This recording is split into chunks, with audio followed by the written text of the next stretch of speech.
할렐루야. 하나님 말씀 사도행전 10장 9절에서 23절까지의 말씀을 한 절씩 교독하겠습니다.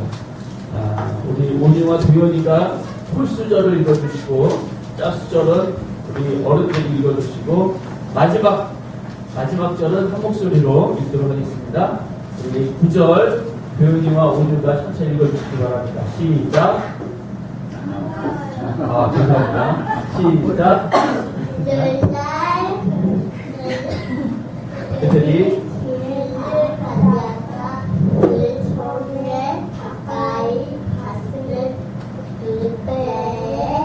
베드로가 기도하려고 일곱에 올라가는 그 시간은 매우 길었다. 그가 신장하여 야고전에 사람들이 준비할 때 황홀한 중에 하늘이 열리며 한 그릇이 내려오는 것을 그 보자기가 오 내 길을 내어 땅에 들이웠더라. 그 안에는 가에 있는 각종 매력을 가진 짐승과 있는 것과 공중에 나는 것들이 있더라. 또 소리가 있으되 베드로야 이러나 잡아먹어라 하거늘 베드로가 이르되 주여 그럴 수 없나이다. 소되고 깨끗하지 아니한 것을 내가 결코 먹지 아니하나이다. 그래. 두 번째 소리가 있으되 하나님께서 깨끗하게 하신 것을 내가 손대다 하시더라. 여기 세 번 있을 후에 그 그릇이 곧 하늘로 올려져 갑니다.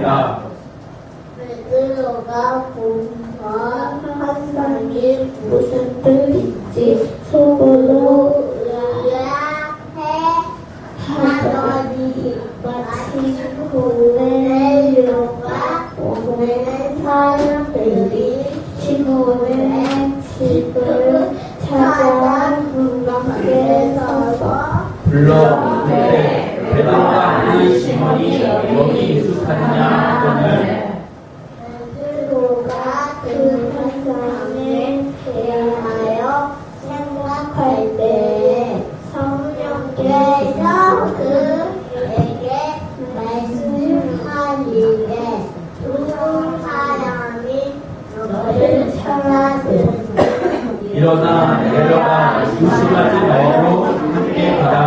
내가 그들을 보내었느니라 하시니 베드로가 내가 그 사람들을 보고 이르되 곧 너희가 찾는 사람인데 너희가 무슨 일로 왔느냐. 그들이 대답하되 베드로와 고넬료는 의인이요 하나님을 경외하는 사람이라 유대 온 족속이 칭찬하니 그가 거룩한 천사의 지시를 받아 당신을 그 집으로 전하여 말을 들으려 하느니라 하는데 다시 읽겠습니다. 베드로가 불러들여 익숙하게 하니라. 자, 사도행전 말씀을 우리가 함께 읽고 있습니다. 오늘 말씀 무슨 내용인지 잘 읽으면서 이해했나요? 그냥 읽는데 바빴죠? 네, 목사님이 이야기해 줄 테니까 잘 들어보시기 바랍니다. 오늘 중요한 한 사람이 나옵니다. 누굴까요? 이 저기 있는 저 아저씨. 뭐라고요? 기사 아저씨. 기사. 기사는 아니고 그때는 기사 중세 시대가 아니기 때문에 기사가 있지는 않았어요. 군인이긴 맞아요. 군인. 이달리아라고 하는 로마 군대의 고넬료? 백부장. 뭐라고요? 고넬료? 맞았어요. 고넬료입니다. 고넬료입니다. 백부장은요, 100명쯤 되는 군사의 대장이 되는 사람을 백부장이라고 합니다. 그럼 1000명 되는 군사의 대장은 뭐랄까요? 그렇죠. 똑똑해요. 천부장, 100명은 백부장. 그래서 백부장인 사람들이 그 로마 군대는 가장 핵심적인 군대의 그런 대장들입니다. 이 백부장이 어디 살고 있었냐면 가이사랴라고 하는 항구 도시에서 가족들과 살고 있었습니다. 저 뒤편에 바다가 보여요? 네, 바다 보이죠? 저 바다의 이름은 지중해입니다. 지중해. 저 바다, 여기서 저 바다 건너편으로 가면 로마가 나와요. 그래서 이 이스라엘 땅에 지중해가 이렇게 한쪽에 있는데, 우리나라 동해, 남해, 서해 있는 것처럼 저쪽 지중해가 이렇게 한쪽에 있는데, 지중해에 로마나 또는 알렉산드리아나 이런 도시와 무역하기 위해서 헤롯 대왕이 세운 인공 도시입니다. 특별히 이 도시를 헤롯 왕이 세우고 나서는 가이사는 로마의 황제입니다. 시죠. 로마의 황제에게 이 도시를 바친다는 뜻에서 도시 이름을 가이사랴 이렇게 지었던 거예요. 가이사. 어쨌든 이 도시에 로마 백부장인 고넬료라고 하는 사람이 가족들과 함께 살고 있었어요. 뭐죠? 잘못 듣네요.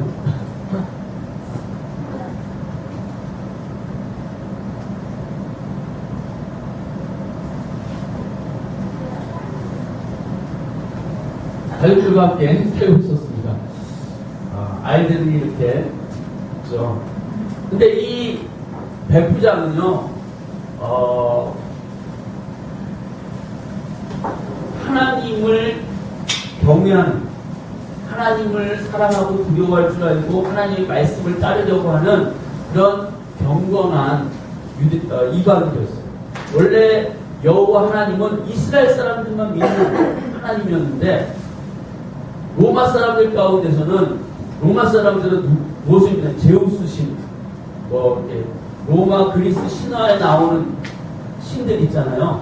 그런 신들을 이렇게 섬겼는데, 그런 신들은 주로 좀 폭력적이고 너무 이렇게 좀 신들이 나쁜 짓도 하고 살인도 하고 이런 좀 그런 신들이 많았어요. 그런데 유대교의 하나님은 굉장히 도덕적이고 윤리적인 하나님이셨어요. 그렇기 때문에 로마에 조금 이런 그 로마 그리스 신화에 나오는 신들에 대해서 좀 뭐 신들이 이러냐 라고 생각했던 사람들 가운데 이 유대교의 여호와 하나님을 이런 하나님, 이런 신이라면 내가 이 신께 내가 믿음을 드리고 싶다. 이렇게 로마에는 또는 이방인 중에는 하나님을 경외하는 경건한 이방인들이 있었어요. 그 경건한 이방인 가운데 한 사람이 바로 고넬료였던 거예요.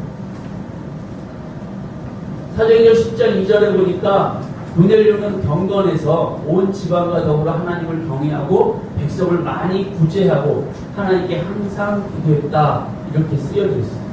그러니까 고넬료는 하나님을 사랑해서 예배드리려고 할 뿐만 아니라 백성을 많이 구제하는, 그러니까 하나님을 사랑하고 또 이웃을 사랑할 줄 아는 그런 사람입니다. 그냥 믿는다고만 얘기하지 않고 삶으로, 자신의 행동으로 자신이 믿는 바를 실천하려고 했던, 말과 신앙과 행동을 일치시키려고 항상 애썼던 그런 사람이었다는 거예요. 그렇기 때문에 하나님께서 고넬료를 기억하시고 고넬료에게 누구를 보내셨어요? 천사를 보내셨어요. 그리고 천사가 이렇게 얘기합니다. 고넬료야, 너의 기도와 구제를 하나님이 기억하신다. 하나님이 기뻐하신다. 이렇게 얘기합니다. 그리고 고넬료에게 뭔가 특별한 은혜를 주시고 싶어 하셨어요. 그래서 천사를 보내신 거예요. 천사가 얘기합니다. 너는 이제 사람들을 저 요빠라고 하는 곳에 보내서 베드로라고 하는 시몬을 초청해서 오게 해라. 그가 너에게 하나님의 말씀을 전할 것이다. 이렇게 이야기했어요. 베드로라 하는 시몬. 그러니까 이 사람의 이름은 뭐예요? 시몬입니다. 베드로는 뭐예요? 별명 같은 건데 헬라어를 이 로마 사람들이 쓰는 그 당시 그리스 헬라어를 가지고 베드로, 페트라, 시몬, 원래 유대식 이름은 시몬이죠. 베드로라 하는 시몬을 초청해 오라 천사가 얘기합니다. 그래서 고넬료는 그 말을 듣고 알겠습니다. 요빠에 사람들을 보내겠습니다. 베드로를 데려오도록 하겠습니다. 이렇게 얘기합니다. 그 즈음에 이제 그 성경에 보니까 고넬료가 자기 하인들 두 사람과 또 자기가 이렇게 경건한 자기처럼 경건한 부하 한 사람을 요빠에 있는 베드로에게 보냅니다. 지금 요빠도 저기 뭐가 보이죠? 바다가 보이죠. 요빠도 바닷가입니다. 근데 이 가이사라에서 요빠까지는 약 40km 정도 떨어져 있습니다. 순천에서 40km 정도 떨어져 있는 데가 어디쯤이죠? 광주는 한 60, 70km 떨어져 있고, 목성이나 돌산, 여수부터 쪽 거리를 대충 아시겠죠? 그 정도 거리입니다. 거기를 이제 사람 보냈는데, 사람을 아침 일찍 보냈는데, 거기 도착할 때쯤 되니까 저녁 시간이 됐고요. 지금 이 베드로는 요빠에서 저녁 시간에서 출출한데 배고픈데 밥을 사람들이 하고 있을 때 옥상에 올라가서 기도 시간에 기도를 하고 있었다. 출출하니까 배가 고플까요? 안 고플까요? 배가 고픈 거죠. 하나님이 요빠에 있는 베드로에게 사람의 고넬료가 보낸 사람들이 올 때쯤 옥상에서 기도하고 있었는데 아마 이렇게는 성경에 내용이 안 돼 있지만 저는 이렇게 기도했지 않았을까 생각을 합니다. 주님 저에게 당신의 뜻을 보여주시고 저의 길을 인도해 주십시오. 이런 식으로 기도하지 않았습니다. 그래서 하나님께서 환상 가운데 하늘에 돼지고기 먹으라고 큰 그릇 같은데 내 보자기 같은 데다가 하나님 음식들을 동물들을 막 내려보냈어요. 저기 낙타 맞아요. 낙타도 있고 돼지도 있고 옆으로 걷는 개도 있고 문어도 있고 막 이랬어요. 낙지도 있었어요. 이런 것들을 하나님께서 내려보내시고 뭐라고 말씀하셨냐고, 베드로야 배고프지? 이것들을 잡아먹어라 이렇게 얘기했어요. 그러면 불쌍해요? 토끼도 있어서 그렇지. 그런데 베드로는 깜짝 놀랐어요. 이것들을 먹으라고요? 왜 놀랐을까? 이런 것들은 성경에서 먹을 수 없는 음식, 부정한 음식으로 이야기되어지기 때문에 나는 이런 음식을 먹어본 적이 없어요.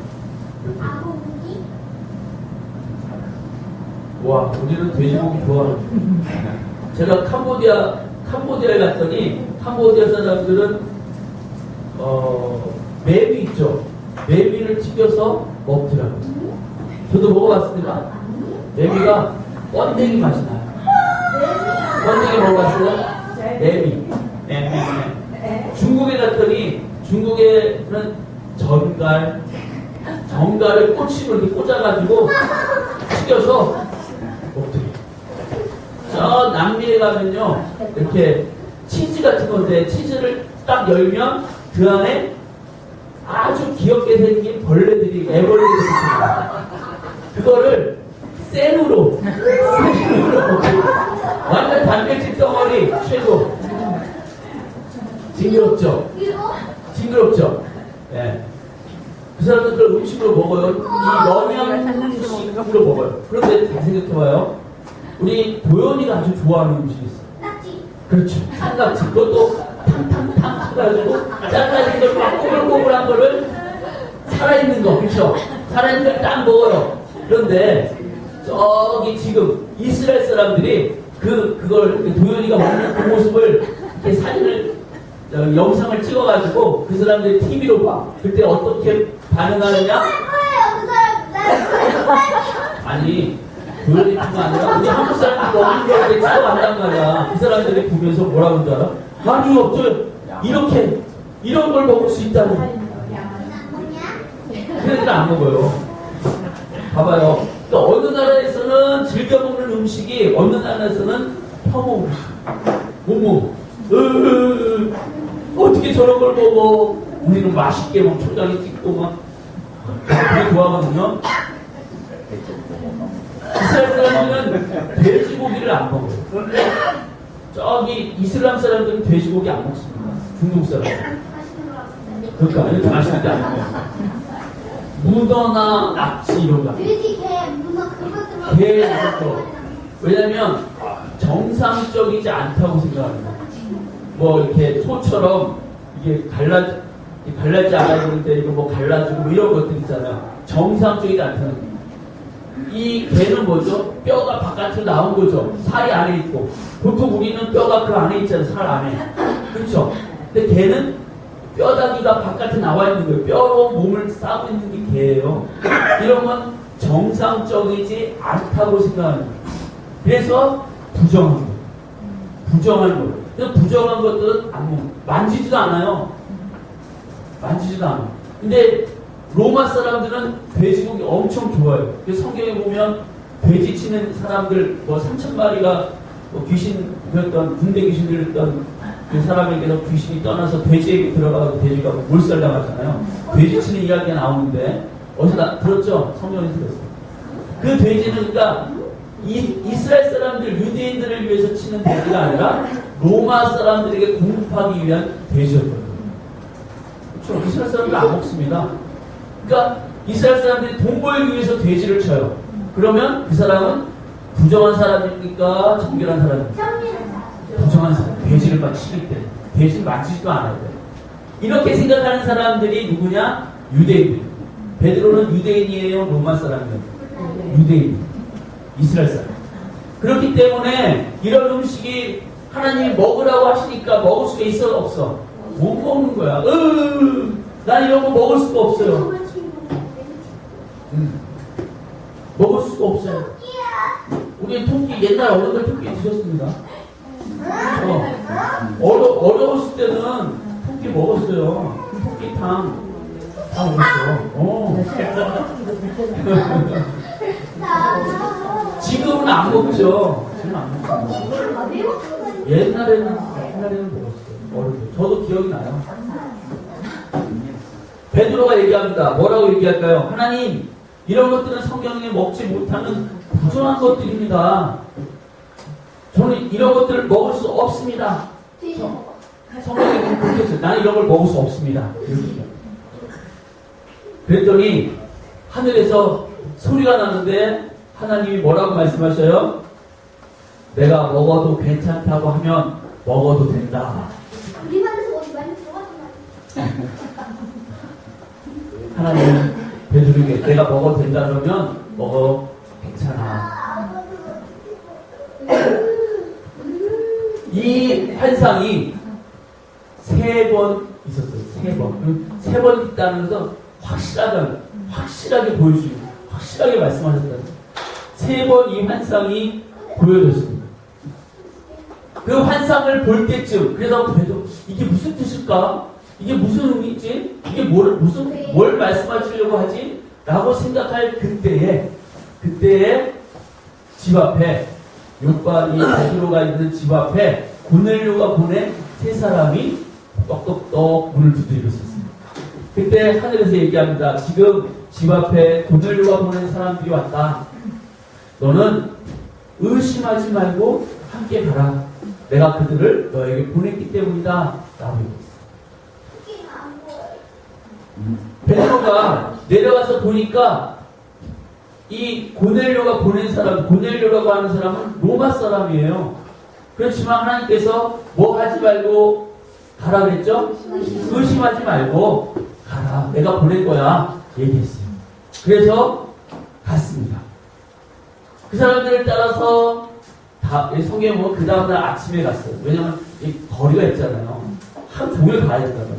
그래서 하룻밤 자고 우리가 읽은 것은 하룻밤 잤다라는 얘기까지 읽었는데 하룻밤 자고 보냅니다. 없었어요? 네? 자동차 같은 거 없었어요? 없었죠. 그 인터넷 누가 만들었는데 그 전에는 한글이 없었는데 왜 한글 없었지? 한글도 나온 지가 얼마 안 됐을걸요. 네. 500년, 600년 사이에 나온 거죠, 한글은. 그런데 이 일은 2000년 전 일이잖아. 2000년이면 18년 아니 19년 아니. 2000년 후반. 그러니까 19년, 그치. 그 AD 18년은 아니고 딱 2000을 딱 빼는 게 아니라 그 즈음이니까 한 30 몇 년 이렇게 되는 거지. 한 예수님 돌아가시고 난 거니까 한 30, 40년 정도. 자, 너무 계산해서. 자, 베드로는 그 일행들과 함께 가이사라의 고넬료의 집으로 갔어요. 갔더니 와, 막 베드로를 환영하는 거예요. 웰컴 이러면서 영어로 알겠죠. 베드로 선생님 환영합니다. 어서 오세요. 막 이렇게 환영합니다.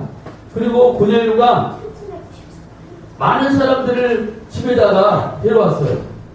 베드로의 설교를 천사가 나타나서 고넬료에게 베드로를 데리고 오라고 그가 너에게 하나님의 말씀을 전할 것이다. 이렇게 얘기를 듣고 나니까 막 친구들 다 모았어. 야, 한번 와봐. 가족들도 다 모아놨어. 그리고 자, 하나님이 뭐라고 말씀하시는가 베드로를 통해서 들으려고 했어. 베드로가 얘기합니다. 하나님께서는 잘렸네. 하나님께서는 저에게 환상을 통해서 모든 민족을 받아주신다는 것을 보여주셨습니다. 하나님께서는 모든 사람에게 예수님을 보내셨습니다. 잘 들어야 돼. 아이도 듣고 있잖아, 우리. 너희도 들어야지. 예수님은 모든 사람들의 주님이십니다. 어린아이, 남자, 여자, 노인, 종, 노예, 할 거 없이 모든 사람의 주님이십니다. 그분은 앞에 사람을 고치셨고 묶여있는 사람들을 자유롭게 하셨습니다. 예수님은 십자가에 못 박히셨지만 죽은 자 가운데서 다시 살아나셨습니다. 아까 패자 부활절처럼 예수님은 다시 살아나셨습니다. 누구든지 예수님을 믿으면 죄의 용서함을 받을 수 있습니다. 왜냐하면 예수님께서 우리의 죄를 위해 십자가에서 죽으셨기 때문에 그분이 우리의 죄를 담당하시고 우리의 죄값을 치르셨기 때문에 우리는 이제 예수님 안에서 죄의 용서를 받을 수 있습니다. 막 이런 하나님의 말씀을 전하고 있을 때 하늘에서 불이 임했어요. 성령이 오순절날 마가다락방에 베드로와 120명의 성도들에게 성령이 임하셨던 것처럼 성령이 임했어요. 베드로가 깜짝 놀랐어요. 왜냐하면 성령, 하나님의 거룩한 영은 하나님의 백성들인 이스라엘 사람들에게만 임하는 것이었기 때문에 깜짝 놀랐어요. 이방인들에게 지금 성령이 임하고 계시는 거야. 너무 놀랐어요. 그래서 베드로는 깨닫게 됐어요. 아, 내가 부정하다고 생각했던 그 이방인들에게도 하나님의 성령이 임하시는구나. 하나님께서 그 환상 가운데 보여주신 것은 모든 사람을 부정하다고 생각하지 말고 이제 하나님께서 보내시는 사람으로, 하나님이 기뻐하시는 사람으로, 하나님이 성령을 우리들처럼 성령을 보내시는 방향으로 받아들이라는 것이구나 라는 것을 깨닫고, 이게 성경에 보면요, 설교를 마치고 기도할 때 성령이 임한 게 아닙니다. 이렇게 설교하고 있는데 막 성령이 임하는 거예요. 막 방언하고 기도하고 막 하나님을 찬양하고 설교하고 있는 거예요. 그래서 베드로가 설교를 안 합니다. 성령이 임하셨는데 여러분들에게 세례를 주지 못할 이유가 없습니다. 그리고서는 예수님을 믿는 그 믿음 가운데 세례를 해요. 하나님 아버지와 아들 예수님과 성령의 이름으로 침례, 물속에 들어가는 침례를 합니다.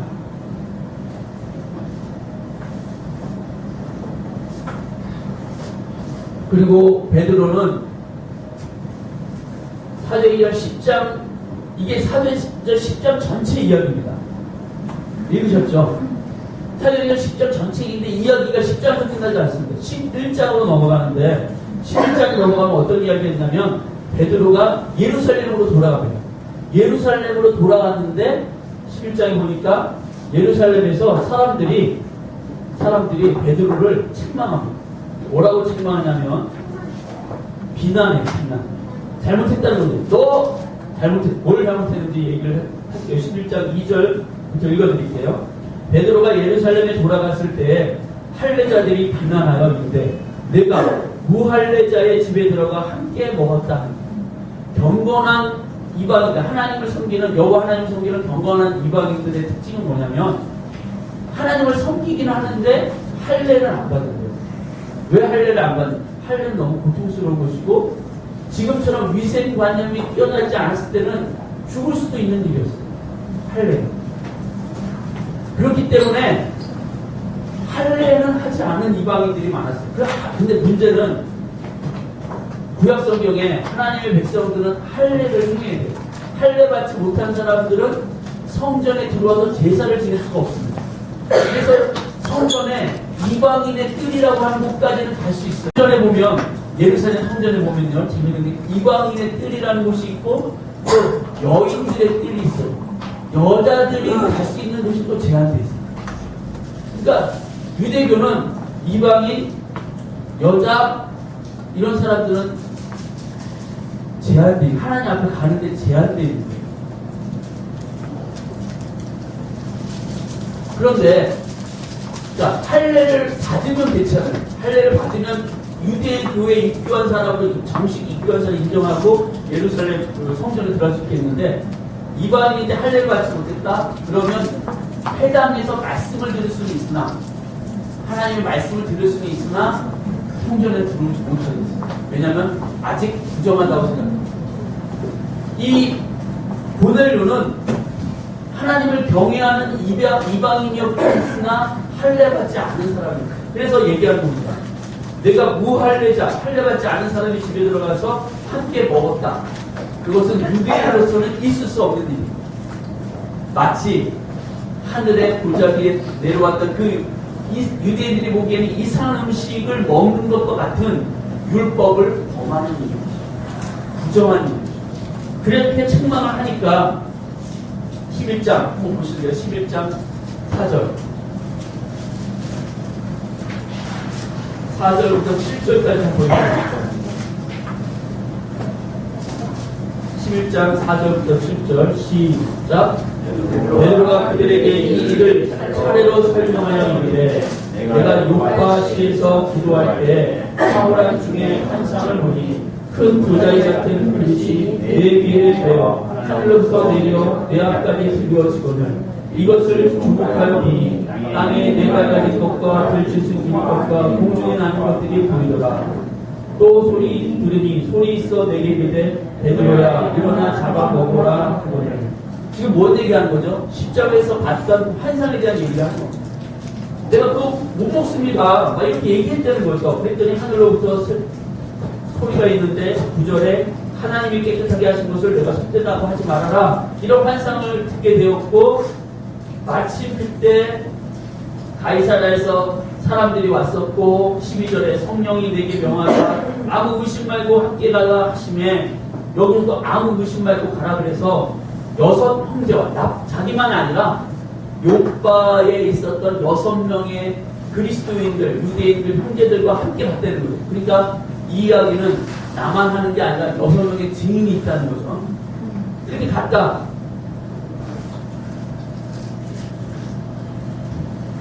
이 결론을 얘기하고 있어요. 이 이야기를 하는 결론을 16절부터 18절에 한번 읽어보시고요. 15절부터 18절까지 다시 읽겠습니다. 시작. 내가 말을 시작할 때 성령이 그들에게 임하시기를 처음 우리에게 하신 것과 같이 하는지라. 내가 주의 말씀에 요한은 물로 세례를 베풀었으나 너희는 성령으로 세례를 받으리라 하신 것이 생각나는 거야. 그런데 하나님이 우리가 주 예수 그리스도를 믿을 때 주신 것과 같은 선물을 그들에게 주셨으니 내가 누구에 비해 하나님을 능히 믿겠느냐 하더라. 그들이 이 말을 듣고 잠잠하여 하나님께 영광을 돌려이르되 그러면 하나님께서 이방인들에게도 생명 얻는 회개를 주셨도다. 베드로가 얘기를 하죠. 자기 경험을. 자기는 찾아갔지만 그것으로 끝난 것이 아니라 자기가 이야기를 시작하자마자 그들에게 성령이 임하더라는 거죠. 저는 예전에 이렇게 생각했습니다. 고넬료가 경건에서 하나님이 고넬료를 구원하시기 위해서 베드로를 보내신 것이다 생각을 했거든요. 맞죠? 저는 그렇게 생각했습니다. 그것도 맞아요. 그러나 오늘 이 본문을 보면서 저는 반대라는 생각을 했습니다. 하나님이 베드로를 깨닫게 하시기 위해서 환상을 주시고 고넬료에게 보내서 그에게 이방인들에게 성령이 임하는 장면을 보여주시고 그러면서 깨달은 거죠. 아, 하나님이 이방인에게도 차별 없이 가라고 하시는구나. 그들도 구원을 얻도록 하나님이 작정하셨구나 라고 깨닫도록 보내십니다. 고넬료를 구원하시기 위해서 보내신 것도 맞지만 베드로를 깨닫게 하시려고. 여기서 주의할 단어가 하나 있는데요. 아까 의심 없이라고 하는 단어 있잖아요. 의심 없이. 이 단어는요, 똑같은 단어가 차별 없이라는 단어로 쓰이기도 합니다.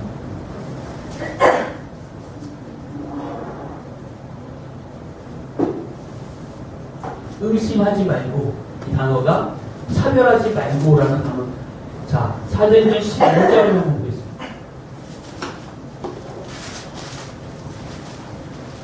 사도행전 15장은요, 전체가 예루살렘에 있었던 중요한 회의를, 어떤 내용의 회의를 했다는 것을 기록하고 있는 겁니다. 근데 이 회의를 왜 생겨나게 됐냐면, 바울과 바나바가 복음을 이방인들에게 전했어요.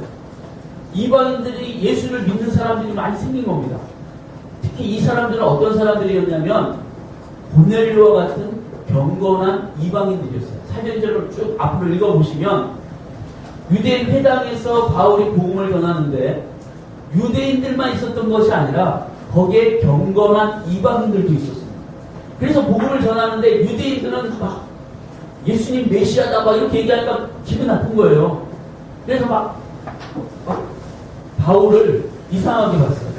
그리고 배척했어요. 쫓아냈어요. 그런데 그 중에 경건한 이방인들은 바울의 얘기에 귀를 더 기울입니다. 바울을 쫓아서 우리에게 더 얘기를 해주십시오. 그러니까 바울이 이제 경건한 이방인들에게 복음을 더 전해서 이방 지역에 유대인들보다 경건한 이방인들이 더 많아지는 그런 교회들이 생겼습니다. 문제는 여기서부터 생긴 거예요. 아직 예루살렘 교회에는, 사도들을 비롯한 예루살렘 교회에는 예수를 믿는, 그래서 하나님의 백성이 됐다라고 하는 그 사람들에게도 할례를 받게 해야 된다라고 주장하는 사람들이 여전히, 베드로 이 얘기를 했지만 여전히 남아있는 거예요. 여전히 남아있어서 이 일로 인해서 옥신각신 문제가 됐습니다. 그래서 예루살렘에서 전체 사도들이 모이는 공회의가, 예루살렘 전체 회의가, 교회의 첫 번째 회의가 있습니다. 그 회의의 주제가 이겁니다. 예수님을 믿고 하나님 백성이 된 이들에게 원래 유대교에서처럼 할례를 받게 할 것이냐 그렇지 않게 할 것이냐, 이 문제였습니다. 왜? 율법에는 그런 이방인들은 할례를 받게 하라고 구약성경에 써 있어요. 그러니까 문자적으로 써 있으니까 받게 해야 된다는 거예요. 그런데 이 바울은 아니다. 우리도 믿음으로 예수 그리스도를 믿고 구원을 얻지 않았느냐. 이방인들도 믿음으로 얻는 것이지 할례를 받아야지 하나님 백성이 되는 것은 아니다. 한쪽에서는 그래, 네 말은 맞아. 그러나 하나님 백성이 됐으면 성경 봐봐. 할례를 받아야 된다니까 옥신각신 싸우는 거예요. 이해되시죠? 싸울 수밖에 없는 거예요. 왜냐면 성경이 써 있으니까. 구약성에 써 있거든요. 당시의 성경은 뭐밖에 없다? 구약밖에 없습니다. 당시 신약은 아직 쓰여지고 있는 과정, 편지로, 복음서는 더 뒤에 쓰여지고 있는 과정이 있어요. 그걸 성경이 될 거라고 생각도 못했어요. 당시에. 어쨌든 성경이 써 있잖아. 구약 성경이. 그러니 그렇게 해야지 하나님 말씀. 유대인들은 하나님 말씀에 철저한 사람들이었기 때문에 그걸 지켜야 된다고 봤던 거예요. 그래서 예루살렘 회의가 이뤄요. 근데 회의에 바울이 먼저 이방인들이 어떻게 막 예수 믿게 되고 그들도 막 성령을 받았던 얘기를 했습니다. 근데 바울은 사도, 12사도 정식 사도가 아니잖아요. 자칭 사도예요. 바울은 자칭 사도예요. 그래서 바울의 편지에서 그 고린도 교회 같은 경우 사도권에 대해서 도전하는 그런 얘기들이 있었던 거예요. 너는 예수님과 함께 지냈던 사람이 아니었잖아. 사도는 예수님과 함께 지냈던 사람이어야 되거든요. 그래서 사도권이, 바울은 자칭 사도입니다. 진짜 사도들은 예루살렘 12사도들. 베드로가 얘기합니다. 그래, 내가 전에도 얘기했었는데, 지금 이 이야기를 듣다 보니 그 생각 다시 난다. 무슨 생각? 고넬료의 가정이 성령이 믿었다. 하나님이 깨끗하다고 하나님이 인정한 사건인데, 우리도 예수를 믿고 구원받았지만 성령을 선물로 받았는데, 하나님 그들에게 성령을 선물로 주시더라. 그 이야기를 하는 거예요. 자, 사도행전 15장 그 이야기를 하는 구절을 잠깐 보겠습니다.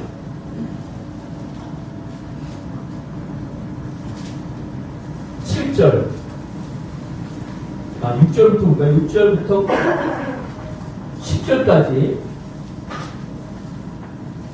6절부터 11절까지 그냥 읽겠습니다. 6절부터 같이 읽을까요? 시작.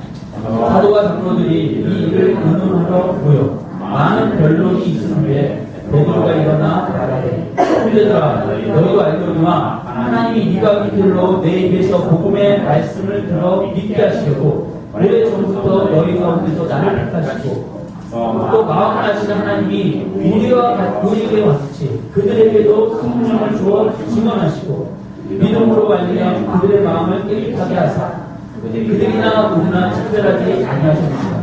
그런데 지금 너희가 어찌하여 하나님을 시험하여 우리 조상과 우리도 능히 매지 못하던 멍에를 제자들의 목에 두렸냐. 그러나 우리는 그들이 우리가 동일하게 주 예수의 은혜로 구원받는 줄을 믿노라. 누가 얘기한 거죠? 베드로가 얘기한 거죠. 지금 고넬료 얘기는 안 했지만 성경이, 내가 전에도 얘기했지만 너희가 이방인들에게 복음의 말씀을 들을 때 성령이 임하신 것 내가 얘기하지 않았느냐. 그 얘기하면서 믿음으로 그들의 마음을 깨끗하게 하사 그들이나 우리나 뭐하지 않게? 차별하지 아니하셨습니다. 이 차별하다라는 단어가 아까 그 단어입니다. 의심하지 말고 가라 라고 하는 그 단어가 똑같은 단어입니다.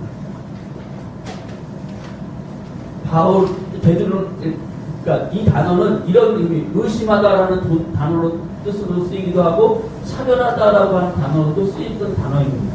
이 단어는.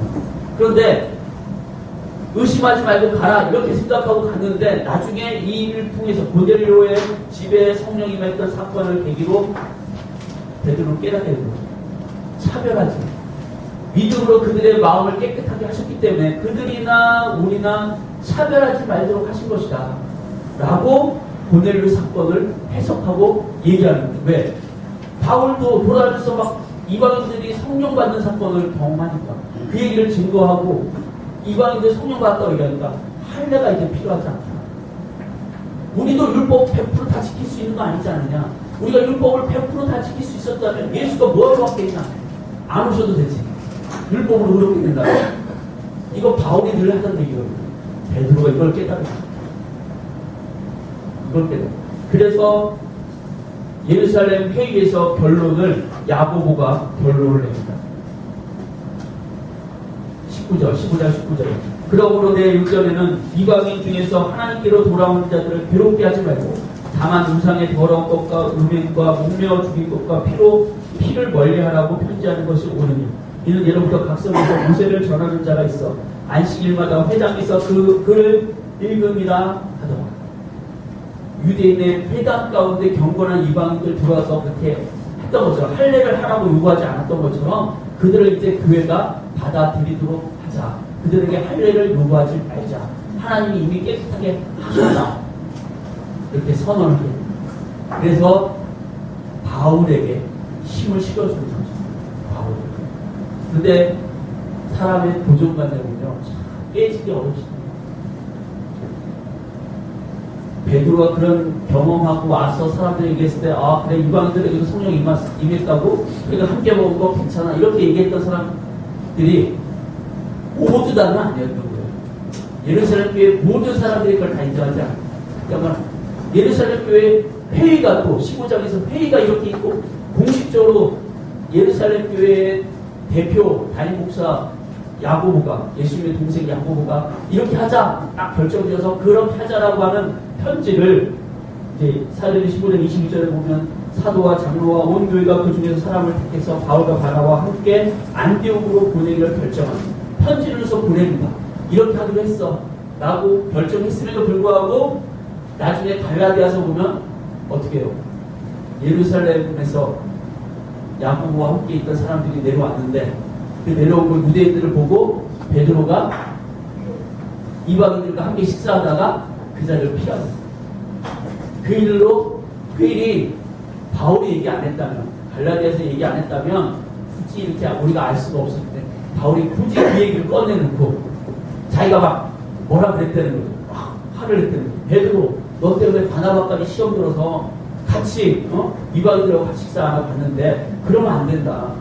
그러면 안 된다고 얘기하면서 갈라디아서 2장에 그들이 한 행동을 복음에 합당하지 않게 행동한 것이다 이렇게 해요. 복음에 합당하지 않게 행동한 것이다. 복음은 그러니까 바울이 깨닫고 베드로가 깨닫게 된 복음은 무엇이냐면요, 모든 차별을 철폐시키는 겁니다. 모든 경계를 깨뜨리는 겁니다. 바울이 복음에는 하나님의 의가 나타나서 믿음에서 믿음에 이르게 하나니, 복음에는 모두 믿는 자의 구원에서 하나님의 능력이 있고 믿음에서 믿음에 이르게 한다고 얘기하면서 뭐라고 얘기하죠? 헬라인에게요 또한 유대인에게요 또한 헬라인에게다 이런 얘기하죠. 그 말은 우리가 들을 때는 별로 무슨 말인지 잘 모르지만 이런 사건을 배경으로 이해한다면 이것은 복음은 모든 경계를 철폐시키는, 막힌 담을 허무는 하나님의 능력이라고 얘기합니다. 구원을 주시는 하나님의 능력이 유대인에게만 머물러 있지 않고 이방인 헬라인에게까지 흘러간 것이다 이렇게 얘기합니다. 이렇게 얘기하는 것을 아주 분명하게 얘기하고 있는 것이 어디죠? 에베소서 2장입니다. 에베소 2장을 시작합니다.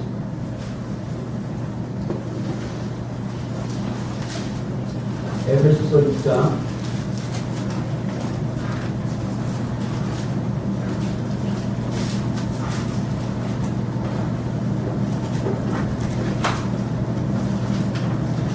11절부터 읽을까요? 11절부터 18절까지 읽어보겠습니다. 11절부터 시작. 그러므로 생각하라. 너희는 그때 육체로는 이방인이요 서로 육체에 행한 할례를 받은 무리라 칭하는 자들로부터는 할례를 받지 않은 무리라 칭함을 받는 자들이라. 근데 너희는 그리스도 밖에 있었고 이스라엘 나라 바깥 사람이라. 약속의 언약들에 대하여는 외인이요 세상에서 소망이 없고 하나님도 없는 자이더니 이제는 전에 멀리 있던 너희가 그리스도 예수 안에서 그리스도의 피로 가까워지느니라. 그는 우리의 화평이시니라. 불로 하나를 만드사 원수된 것 곧 중간에 막힌 담을 자기 육체로 푸시고 법조문으로 된 계명의 율법을 폐하셨으니 이는 이 불로 자기 안에서 한 새 사람을 지어 화평하게 하시고 또 십자가로 이 불을 몸으로 하나님과 화목하게 하여 하시니라. 원수된 것을 십자가로 소멸하시고 또 오셔서 먼데 있는 너희에게 평안을 전하시고 가까운 데 있는 자기에게 평안을 전하셨으니 이는 그로 말미암아 우리들이 한 성령 안에서 아버지께로 나아감을 얻게 하여 하시니라. 19절은 그러므로 이제는 너희가 외인도 아니고 손도 아니고 그리스도 안에서 한 형제요 가족이요 하나님의 백성이요 권속이요 이렇다라고 얘기합니다. 이방인 에베소 이방인 교회잖아요. 에베소 이방인들에게 얘기하는 겁니다. 복음은 그들과 우리 사이에 막힌 담을 허무는 하나님의 능력이에요. 그래서 이방인들에게도 복음이 전해지도록 그렇게 하셨다. 예수님이 부활하셔서 제자들 만나가지고 오직 성령이 너에게 임하시면 뭐라 그랬죠?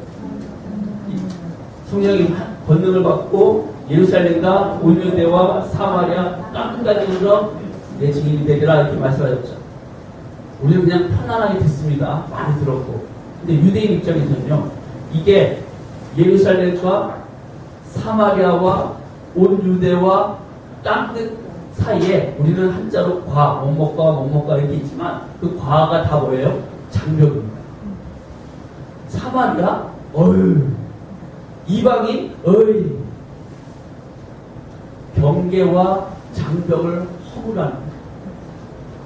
복음을 증인돼서 그 장벽들을 허물고 나가라는 거예요. 그러니까 복음은 사람을 차별하지 않는 것입니다.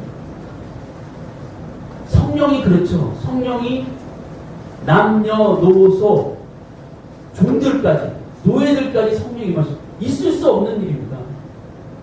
바울은 요엘에서 그 말씀을 기억하고 성령 임했다는 사건을 그렇게 얘기를 설교를 첫 번째 설교에서 했음에도 불구하고 이방인에게 성령 임하는 거 보면서 성경에 뭐라고 해요? 깜짝 놀랐다고 해요.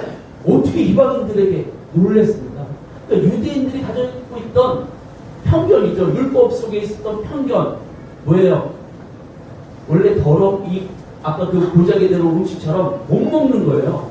결코 못 먹는 거예요. 절대로 못 먹는 거예요. 왜? 부정한 것이. 부정한 사람과 함께 식사했다고 하니까 막 베드로 예수님의 수제자들 막 사람들이 비난하잖아요. 베드로조차도 갈라디아 교회에서는 이방인들과 식사하다가 예루살렘에서 살아왔다 이렇게 도망가잖아요. 우리 안에 이 편견, 다른 사람을 하나님의 형상으로 존귀하고 사랑스럽고 이렇게 안 보는 거예요. 우리만, 나만, 우리 가족만, 우리 교회만, 우리 민족만. 저 아프리카 사람 흑인들은 하나님의 선택받은 백성이 아니라고 불과 100여 년 전에 미국 땅에서 또는 영국 땅에서 그렇게 생각했어요. 누가? 크리스찬들이. 그들은 저주받은 그죠? 함족? 우리는 센족. 우리는 센족 아니죠. 유럽 사람들은 센족이었어요. 차별했어요. 그리고 그들을 배척했어요. 노예로 삼았어요. 그들의 인권은 종입니다. 인권이 없어요. 그냥 물건 취급했어요. 그것이 불과 100여 년 전, 200여 년 전의 일입니다. 그 사실인가요? 그들은 세상에 노예로 태어난 존재들인가요? 그렇지 않습니다. 그들도 자기 권리를 제대로 놓쳤어요. 복음은 모든 사람을 동등하게 사랑합니다. 남자나 여자, 모든 찰트, 이 장벽을 걷어내는 게 복음입니다. 모든 사람은 하나님 형상을 여혐, 남혐 이런 얘기 있잖아요. 우리나라도 남자 남아 선호 사상이 있어가지고 여자들이 무시하고 그러는 그리스도인들은 그러면 안 돼요. 저도 그런 문화 속에 자라서 그렇게 행동할 때 말할 때가 불현듯 있습니다. 고쳐야 되는 거죠. 고쳐야 돼요. 저 예전에 촛불 집회하는데 어떤 분이 그랬더라고요. 나라에 대통령이 여자가 돼서 안타 그러면 나간다 이렇게 나라가 입고 있다. 놀랐어요. 촛불 들고 나온 사람 입에서 그런 얘기를 해요. 그렇게 얘기하시면 안 되죠. 그건 아니죠. 우리 안에 은근히 이런 문화 속에서의 장벽들이 있다는 거예요. 애들도 그런 장벽도 쉽게 만들어야 됩니다. 더 많이 가졌고 더 똑똑하고 하는 애들이 자기 장벽을 만듭니다. 자기의 성을 쌓아요. 스카이캐슬. 그리고 차별합니다. 왕따시킵니다. 좀 모자라면 함께 안 어울리려고 합니다. 왜? 어울렸다가 나도 당하니까. 복음은 예수 믿는 십자가의 능력은 이런 모든 것들을 철폐시키고 깨뜨려 나갑니다. 베드로가 깨달았던 그것이 어렵게 여기까지 흘러왔어요.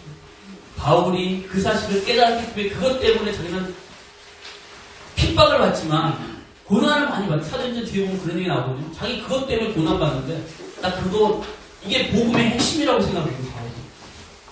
그래서 베드로라 할지라도 그것을 막 뭐라든지 그렇게 하는 복음의 핵심이고 능력. 예수님은 하늘과 땅의 장벽을 지성소와 성소와의 그 회장을 자기의 몸으로 찢어버리시는 거예요. 이게 성경의 고백입니다.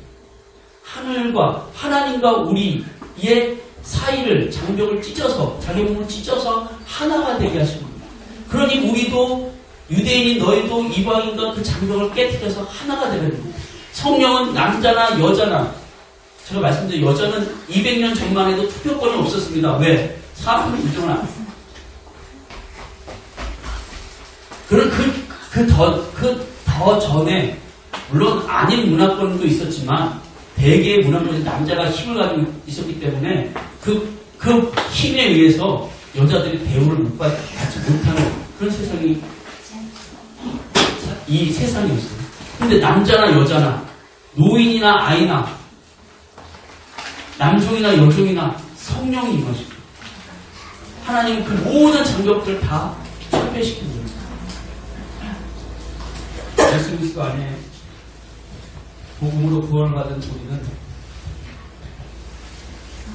이 세상에 그런 모든 장벽들, 철폐들을 깨트리고 무너뜨리려고 그것 때문에 기도하고 모든 사람을 하나님 형상으로 대하려고 우리의 삶을 믿음 가운데 살아내야 될 줄로 믿습니다.